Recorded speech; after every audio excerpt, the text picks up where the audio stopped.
sombra das oliveiras, o mundo se cala, onde a prensa do lagar a minha alma esmaga. Gotas de sangue e suor desenham no chão o peso eterno de toda a transgressão. Olho para o lado, busco um olhar amigo, mas o sono venceu os que andavam comigo. A solidão é um manto frio e cruel, e a angústia amarga mais que o fel.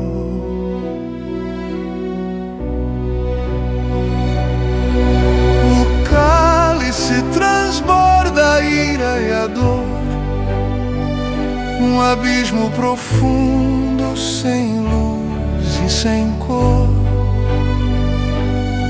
Mas o amor que me trouxe a este jardim é mais forte que a morte que espera por mim. Abba, Pai, se possível for, afasta de mim este cálice de dor, mas não se faça o que deseja o meu coração. Tua vontade é o caminho, é a minha direção.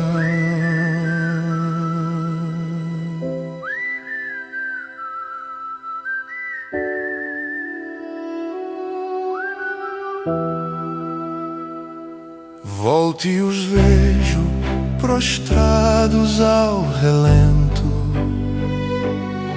nenhuma hora puderam conter o lamento. A carne fraqueja, o espírito anseia, e a traição se aproxima, a lua cheia.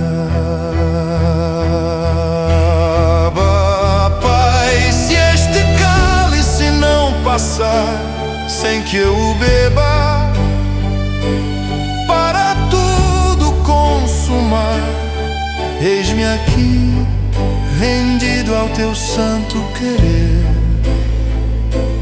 para que o mundo em mim possa viver. O beijo da morte, a tocha que brilha, o plano traçado, estreita trilha.